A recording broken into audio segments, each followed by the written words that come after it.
బండెంక బండి గట్టి 16 బండ్లు గట్టి ఏ పల్లె వస్తావు కొడుకో నైజాము సర్కరోడా. ఇక్కడే ఉన్నారు నరసింహరావు అన్న గారు. నేను చాలా చిన్న వయసు అప్పుడు, గద్దర లేరు, అడవిలో ఉన్నారు, అజ్ఞాతవాసంలో ఉన్నారు.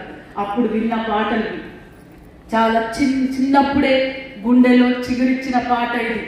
అన్యాయానికి తిరుగుబాటుగా న్యాయం వైపు ఉండాలని చిగురించిన మొక్క ఈనాటికి కూడా న్యాయం వైపే ఉండాలి, ఈనాటికి కూడా అన్యాయం జరుగుతుంది, మనం న్యాయం వైపు ఉండాలని గద్దరన చనిపోగానే యుద్ధంలో దిగినాను, రాజకీయంలోకి వచ్చాను. అది నా చిన్ననాటి వయసులో ఏ పాట అయితే విన్నానో, ఏ మాట అయితే విన్నానో, ఏ వ్యక్తిత్వం, ఇక్కడ కూర్చున్న నరసింహరావు గారు కానీ, కోదండరామ్ సార్ గారు కానీ, అట్లాగే మాస్టర్ జీ గారిని వాళ్ళ వ్యక్తిత్వాన్ని చూసుకుంటూ వచ్చినాను. ఆ వ్యక్తిత్వమే మాలో ఉంది, వాళ్ళ శిష్యులమే మేము. ఇంకొక పాట పాడతాను. అంటావా మామ అంటావా, నీ పిల్లలకు ఏమి వ్యక్తిత్వం నేర్పిస్తున్నారు చెప్పండి. నేను విన్న పాట యుద్ధానికి సై అన్నమన్నది, న్యాయానికి సై అన్నది, నిజాయితీ వైపు నిలవడం అన్నది. కానీ ఈరోజు నేర్పిస్తున్న పాటలు 2 ఏళ్ల పాట, 2 ఏళ్ల బిడ్డ ఆ పాటకు ఆ లయకు డాన్స్ వేస్తుంటే నెగటివ్ ఎనర్జీస్ ని మీరు ఆ బిడ్డలో నాటుతున్నారని వేదిక మీద నుంచి నేను మీకు తెలియజేస్తున్నాను. సో మనం ఏవి నాటుదాం? కలుపు మొక్కలు నాటుతామా మన బిడ్డల గుండెల్లో? తులసి మొక్కల్ని నాటుతామా మన బిడ్డల గుండెల్లో అని మనం నిర్ణయించాల్సిన సమయం ఏర్పడింది. మరొక్కసారి ఇది మామూలు యుద్ధం కాదు, సమాజం మీద, మనుషుల మీదనే యుద్ధం. మరొక్కసారి మనిషి వ్యక్తిత్వం మీద యుద్ధానికి మొదలైంది. దానికి పూనుకున్నారు మన జూపల్లి గారు. సార్ చాలా బాధపడుతుంటే మాకు అర్థం కాలేదు స్టార్టింగ్ లో. మనం ఏమైనా చేయాలమ్మా, సమాజం ఇట్లా అయిపోతుంది అని ఒక పొలిటీషియన్ గా, జనరల్లీ ఆ రాజకీయంలో పొలిటీషియన్స్ అంత సున్నితమైన విషయాలకు వెళ్ళరు. కానీ ఆయన పడుతున్న తపన చూసి మాకు చాలా బాధ అనిపించింది. నిజంగా నాలో కూడా అది మనం ఏమైనా చెయ్యాలని, ముందుకు తీసుకెళ్లాలని మనం సాంస్కృతిక సారథి నుంచే మొదలు పెట్టామని. ఎలా మొదలు పెట్టాము అంటే, మన సాంస్కృతిక సారథి కళాకారులకు ట్రైనింగ్ రూపంలో మొదలు పెట్టాం. వాళ్ళకు డప్పు ట్రైనింగ్ ఇవ్వడం జరుగుతుంది, వాళ్ళకు ఉమెన్ కి వ్యక్తిత్వ వికాసం ట్రైనింగ్ ఇవ్వడం జరిగింది. అట్లాగే రానున్న టైంలో మన స్త్రీలకు కట్టెసాము నేర్పిస్తే అది వాళ్ళు లోకల్లో ఉన్న స్కూల్స్ లో కూడా వాళ్ళు ప్రాక్టీస్ చేయడం జరుగుతారు. అట్లాగే వాళ్ళ డిఫరెంట్ స్కిట్స్ మీద ట్రైనింగ్ కూడా మొదలు పెట్టబోతున్నాము, నాటకాల మీద మొదలు పెట్టబోతున్నాము. ఎందుకు అంటే ఇక్కడ ఉన్న 550 మంది కళాకారులు, వాళ్ళు యోధులు, వాళ్ళు కళానాయకులు, వాళ్ళు లక్షలాదిగా ప్రజలని, పిల్లలని వాళ్ళ వ్యక్తిత్వాన్ని మీద ప్రభావం చూపుతారు. కాబట్టి ముందుగా మరొక్కసారి వాళ్ళకి ఆ నమ్మకం కలిగించాలి, వాళ్ళకి ఆ ధైర్యాన్ని కలిగించాలి. 10 ఏళ్లుగా వాళ్ళ నైపుణ్యాన్ని తొక్కివేయబడ్డది, ఆ నైపుణ్యాన్ని మరొక్కసారి తీసుకురావాలనే ఉద్దేశంతో మనము ఈ కళాకారులకు ట్రైనింగ్ మొదలు పెట్టాం సార్. అట్లాగే అదే భాగంలో ఇక్కడ కళాకారులు పెద్ద ఎత్తున పాటలు రాస్తున్నారు, నాటకాలు వేస్తున్నారు, వందలాదిగా అప్పుడే పాటలన్నీ ప్రజల్లోకి పాడుతున్నారు. కానీ అవన్నీ రికార్డ్ అవ్వడం లేదు, అవన్నీ రికార్డ్ అయి ప్రజల్లోకి వెళ్ళడం లేదు అన్న ఉద్దేశంతో మేము మరొక్కసారి డిస్టిక్ వైజ్ 2 పాటలు, 2 నాటకాలకి ప్రతిపాదన చేసుకొని అవి తీసుకోవడం జరుగుతుంది.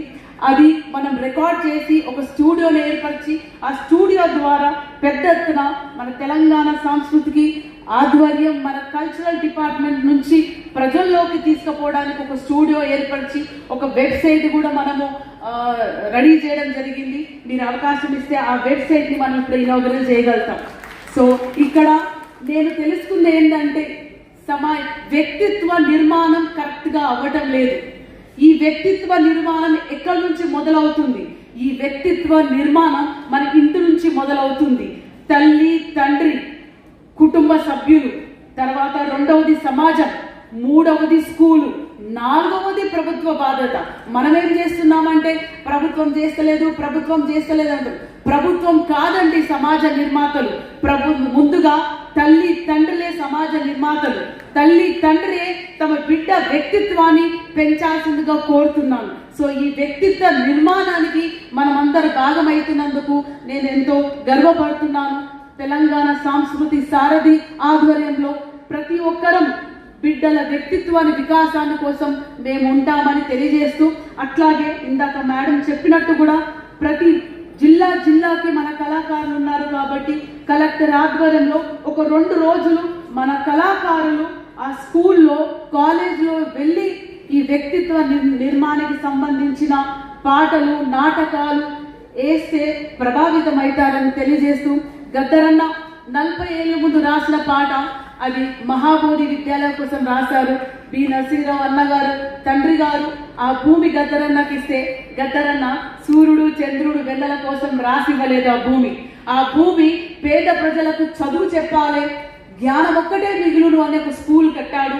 స్కూల్ కట్టిన టైంలో 40 ఏళ్ళ ముందు రాసిన పాట ఎంతో మంది పిల్లలకు ఇప్పటి కూడా పాడుతూ ఉంటారు. ఎంతో మంది కాల్ చేసి చెప్తుంటారు, అక్క ఆ పాట ప్రతినిత్యం మాకు ధైర్యాన్ని ఇస్తుంది, అక్క ఆ పాట మా వ్యక్తిత్వ నిర్మాణాన్ని చేసిందని చెప్తే ఆ పాటను పెద్ద ఎత్తున ఈనాటి కూడా పాడతాము.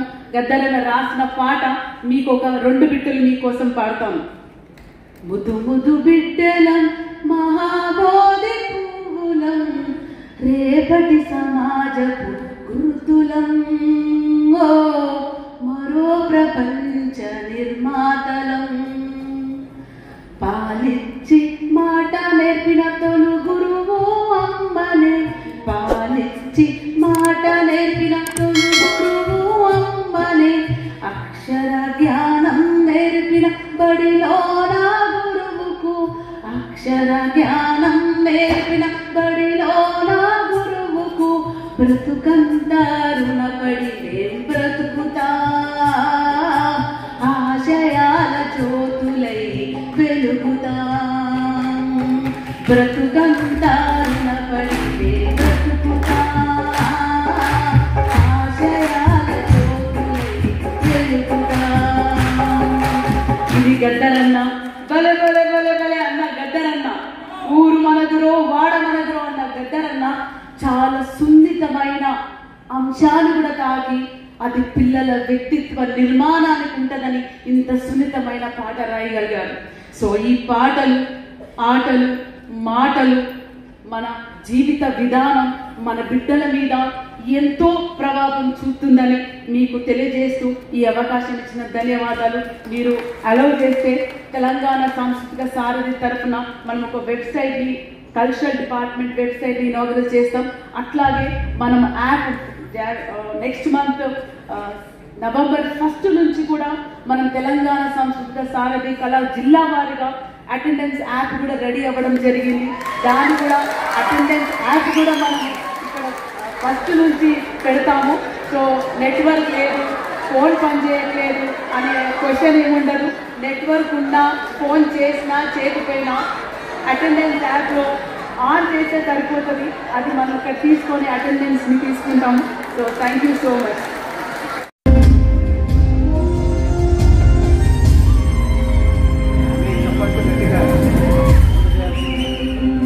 మన వెబ్సైట్ని గౌరవ మంత్రి గారు సాంస్కృతిక పర్యాటక శాఖ మంత్రులు పెద్దలు జూపల్లి కృష్ణారావు గారు, మన చైర్మన్ వెంకట గారు, ప్రొఫెసర్ కోదండ రావు గారి సమక్షంలో మిగతా పెద్దల సమక్షంలో మనం ఇప్పుడు ఆవిష్కరించుకున్నాం.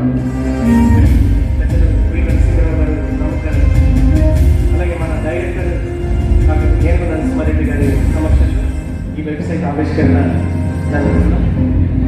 ఒకసారి మీరు చప్పట్లు గట్టిగా